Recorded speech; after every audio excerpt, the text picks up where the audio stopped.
going on, guys? Today's gonna be a fun one. Today we're gonna tell a story.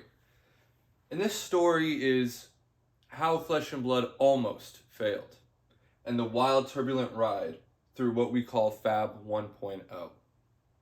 Now, you'll notice I've kind of drawn a line through the middle here. When it comes to Fab 1.0, I would consider there to be two blocks. And we're basically just going to go through the timeline in a way. And I'm going to explain each set, explain events that happened, outside of Fab, inside of Fab, what was in their control, what was out of their control. And we're going to go through a little story and history of that and kind of explain to you guys how we got to where we are today. And for a lot of you who maybe weren't around, because I'll tell you guys, I wasn't really around. I basically came in right as Uprising came out, right as 2.0 started. That's when I came in. But I've basically spent hours. But I watched a lot of some of the first content I ever watched of Rudy's was some of this older Fab stuff. And I've gone back and I've watched a lot of it to kind of refresh my memory. And it's fascinating, guys. So let's get to it, because I think you'll be quite interested. So, like I said, I'm going to kind of just talk about the print runs, talk about how the set went, and then talk about events that happened. So, like I said, we're going to start with Welcome to Wraith. So, Welcome to Wraith comes out, and they print 16.7 thousand boxes, all right? Now, you may hear this referred to as alpha. There's no alpha print really. It's just first edition Welcome to Wraith and then unlimited. So just in case you ever hear that out there, alpha, they're talking about Welcome to Wraith first edition. Now, for this print sizing, to give you an idea, a rough idea, Sorcery, which is kind of like that newer, the only other other TCG to kind of come out recently that's actually been somewhat successful. Their alpha box had a print run of about 29,000. And those boxes are sitting around $800. They kind of hit 1,000. But Fab, in my opinion, is I think it's a fact. It's way larger than Sorcery, right? So this 16.7 thousand, in my opinion, that is quite a small print run, but it made sense at the time. But, going in the future, I personally think that the first three boxes, even Crucible of War, in their first edition printings, are extremely valuable, and I don't think people quite understand how rare they really are. So in my opinion, for example, I think Arcane Rising, and what does that sit around, $1,300 a box or something like that currently? I think that first edition box is completely undervalued. Now let me say too, during this time, Fab's doing wonderful. It's not completely blown up yet, but it's doing pretty well. It's doing all right. Like I said, it hasn't gone nuts, but it's doing well. Now, like I said, it's starting to get a little bit bigger, so we get to the third set. We're going to pump up the print run just a little bit here. And we're going to do a nice little 37K. So we've essentially doubled our print run. Still though, like I said, the alpha boxes for Sorcery, they did about 30,000. So this 37K, it's not bad. It's not a bad number. Now, obviously, if you know what they did with Fab 1.0 is they had unlimited boxes. So I'll print the print size there, but I'm not going to talk about it too much. So with Welcome to Wraith, you got about 248K of unlimited. With Arc, you got about 179K. And with Crucible, they did kind of realize, and you only got about 125K. So, keep in mind too, none of these numbers were published at the time. None of these numbers were known. Now, we've got our first three boxes. Everything's going well. Fab explodes. You have a large time gap between Crucible of War and Monarch. Something like a year, something like that. It could be a little bit less, but you've got quite a gap between these two sets. And in this gap, Fab explodes. All-time highs, stuff like that. We're talking this is when all the people who want to just simply come in and make money come in, right? Because it's just blowing up. if you can get your hands on boxes, or if you're a LGS, you're signed up to get Monarch because this new game is pumping. Now, this set, we could basically talk about this set the entire video. This set will go down in history as one of the most like infamous, and it's not even the set's fault, but this is when it could have all ended. This line right here, this is when the trouble started. You also need to factor, let me also just kind of give you guys an idea of what's going on in the world right now at this time.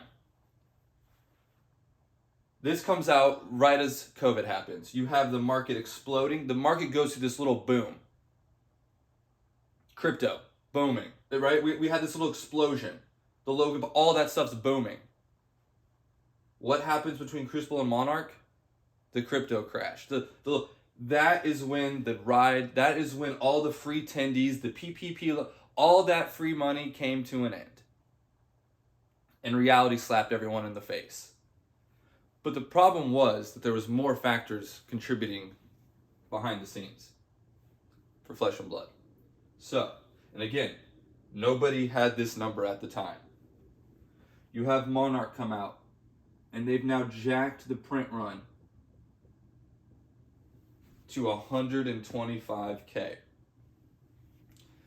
Now, to give you guys an idea, they probably print somewhere from 500,000 to 1 million booster boxes of Pokemon. That's my guess, right? It could be more than that. But to give you like an idea of where like, and I think, there's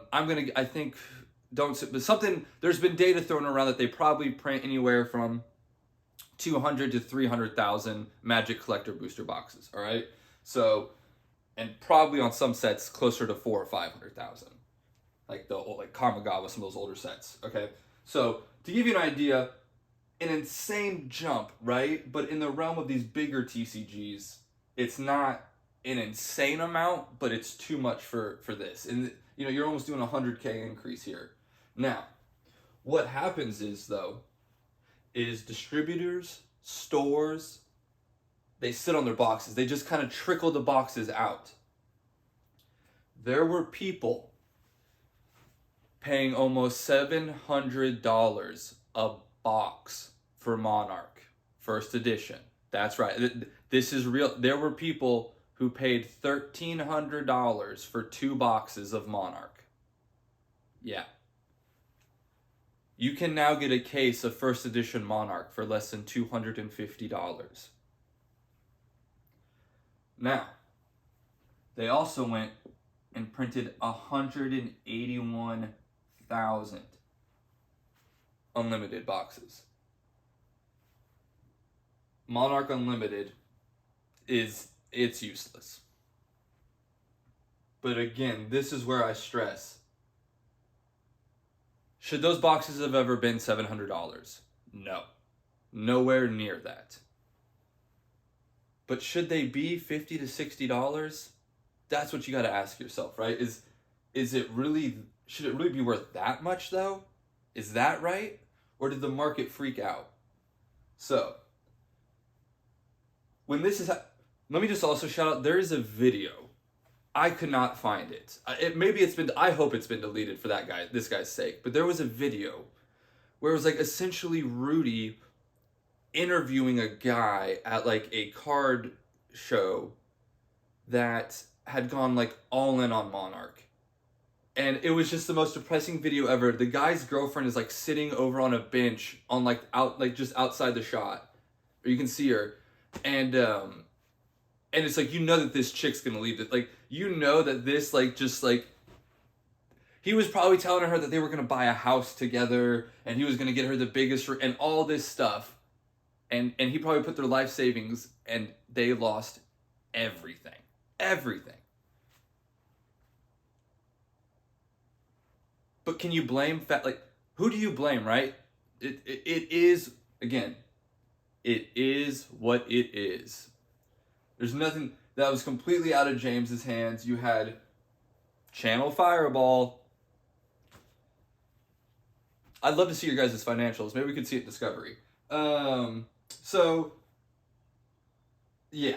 Monarch, not a good situation. It was basically the end. Now, you then have... They kind of didn't learn their lesson. You then have Tales of Arya come out.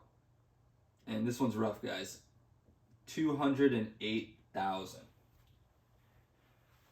Now, though, they print it because, you know, Monarch was still doing okay. It didn't completely... I don't think Monarch really finally started collapsing until... like a year or so after it came out, or like maybe like 6 months after it came. I don't know the exact time frame, but it wasn't immediate. There was a little period where it was doing all right, and so I think that's why they printed such a large amount. But I think they kind of figured out, oh crap, because then they go and they only print 76K of the unlimited, and we've talked about this before, right? Like, what do you do when you have almost a fourth of what's supposed to be unlimited, but there's a fourth printed of it? So is the unlimited more rare than the first edition, but yet the cards inside the unlimited box aren't worth anything because they don't have the cold foils? So this is an interesting case study, and I will be fascinated to see how this progresses through time, where you have 1/4 the boxes essentially of a set, but the cards inside it will never even come close to the value of the... It's just very fascinating. It's interesting to watch this one, I'll tell you that much. And then we come to Everfest. And I don't know if, again, the printers were already going, but they still hadn't kind of figured it out. 229,000. If you're wondering, Everfest, I don't think it ever... Someone tell me how expensive... I don't think Everfest was ever more than $80. But this is where I was buying Everfest boxes for $45 a box. Yeah. But luckily they figured out, holy cow, we're going to literally go out of business. We're going to destroy this game. So I think you can only find about 40 boxes of Unlimited somewhere in the wild that have somehow slipped through the nets. All the rest of it, destroyed. So, if you ever hear people talk about why they think Fab 1.0 will kind of... We'll talk about it more with we'll talk about Fab 2.0 tomorrow.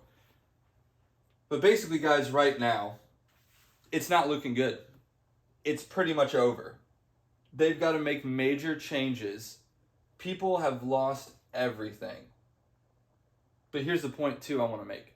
It's still an amazing game. Each set is amazing. Now, some people can argue that these 3 sets are a little bit weaker. Some people don't really like these 3 sets. That's fair. I really like Monarch and Everfest. Tales of Arya, it is what it is. I mean, I have some, but, you know, I'm not a huge fan of it. Some people think these first 3 sets are a little bit more grittier. I tend to agree, but it is what it is. Now, tomorrow we're going to discuss how Fab 2.0 saved everything, how they're able to pivot the ship, and we'll discuss, will Fab 2.0, even though it's newer, be more valuable? Something to think about. But it was a crazy road. It was a crazy time. But I think if it wasn't during this time, I don't know if they would have ever gotten as big as they did. It's kind of crazy how that works. It's interesting. Let me know what you guys think. Let me know if you bought Monarch at $700 a box. And if you did, I'm sorry, man. I'm sorry. But hey, we'll see you guys tomorrow with Fab 2.0.